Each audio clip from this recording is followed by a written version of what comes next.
warahmatullahi wabarakatuh. Saya Ayu Gita Lestari dari kelas 2 MPIA 2. Di sini saya akan melanjutkan video saya yang sebelumnya yang mempresentasikan materi yang keempat.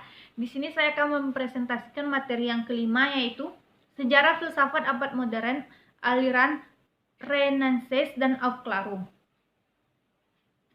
Pada masa abad modern ini, pemikiran filsafat berhasil menempatkan manusia pada tempat yang sentral dalam pandangan kehidupan. Sehingga corak pemikirannya antroposentris, yaitu pemikiran filsafatnya mendasarkan pada akal pikir dan pengalaman. Munculnya Renaissance dan humanisme sebagai awal masa abad modern, di mana para ahli atau filosof menjadi pelopor perkembangan filsafat adalah para pemuka agama. Dan pemikiran filsafat masa modern ini berusaha meletakkan dasar-dasar bagi metode induksi secara modern, serta membuka sistematika yang sifatnya logis ilmiah. Pemikiran filsafatnya diupayakan lebih bersifat praktis, artinya pemikiran filsafat diarahkan pada upaya manusia agar dapat menguasai lingkungan alam dengan menggunakan berbagai penemuan ilmiah. Yang pertama, Renaissance. Renaissance adalah istilah dari bahasa Prancis. Dalam bahasa lain, renaissance berarti lahir kembali atau rebirth. Istilah ini biasanya digunakan oleh sejarawan untuk menunjuk berbagai periode kebangkitan intelektual, khususnya yang terjadi di Eropa, dan lebih khusus lagi di Italia. Sepanjang abad ke-15 dan ke-16, istilah ini mula-mula digunakan oleh seorang sejarawan terkenal, yaitu Michel, dan dikembangkan oleh J. Burckhardt untuk konsep sejarah yang menunjuk kepada periode yang bersifat individualisme, kebangkitan kebudayaan antik, penemuan dunia dan manusia, sebagai periode yang dilawankan dengan periode abad pertengahan. Karya filsafat pada abad ini sering disebut filsafat Renaissance. Zaman Renaissance rupanya dianggap juga sebagai suatu babak penting dalam sejarah peradaban. Voltaire, orang yang membagi sejarah peradaban, menganggap Renaissance merupakan babak ketiga dari keempat babak itu. Pada abad ke-19, Renaissance terutama dipandang sebagai masa yang penting dalam seni dan sastra. Menurut Jules Michelet, sejarawan Prancis terkenal, Renaissance ialah periode penemuan manusia dan dunia. Dialah yang mula-mula menyatakan bahwa Renaissance lebih dari sekedar kebangkitan peradaban yang merupakan permulaan kebangkitan dunia modern. Sejarawan ini diikuti oleh Jacob Burckhardt yang menginterpretasikan Renaissance sebagai periode sejak Dante sampai Michelangelo di Italia, yang merupakan kelahiran spirit modern dalam transformasi idea dan lembaga-lembaga. Pendirian Burckhardt ini kelak dikenang oleh orang-orang yang pelajari abad pertengahan. Dari berbagai peradaban tentang Renaissance, yang dapat diambil ialah bahwa Renaissance ialah periode perkembangan peradaban yang terletak di ujung atau sesudah abad ke-8 sampai muncul abad modern.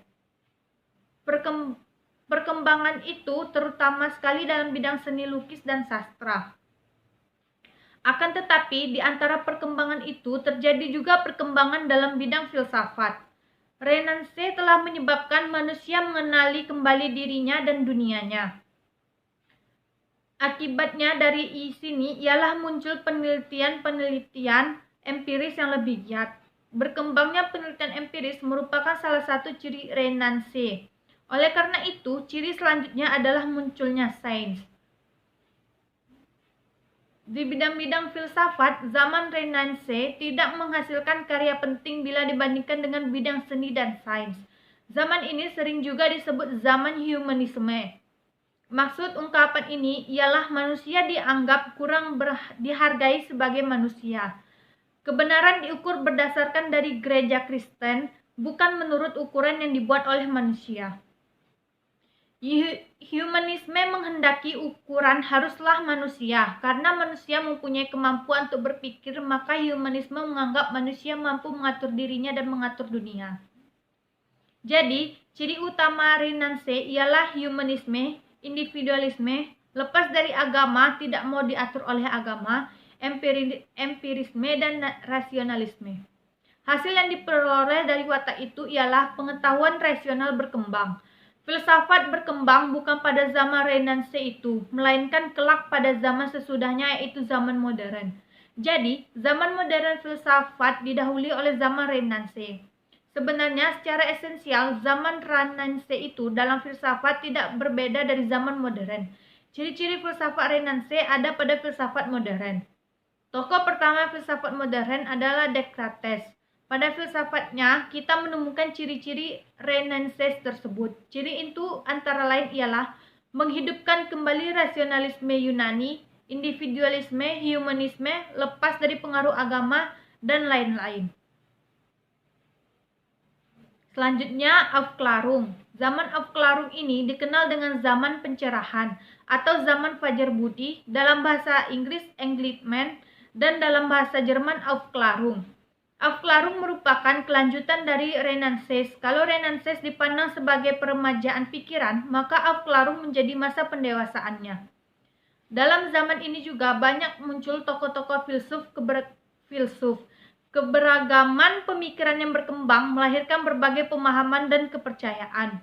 Masing-masing mulai membentuknya menjadi semacam paradigma yang diakui dan diterima oleh sebuah kelompok. Paradigma yang diakui inilah kemudian muncul dan menjadi semacam sekte atau aliran-aliran perkembangan filsafat barat, yaitu rasionalisme, empirisme, kantianisme, idealisme, positivisme, praktisme, fenomenologi, dan eksistensialisme. Demikianlah presentasi saya materi yang kelima. Lebih dan kurangnya saya mohon maaf. Saya akhiri. Wassalamualaikum warahmatullahi wabarakatuh.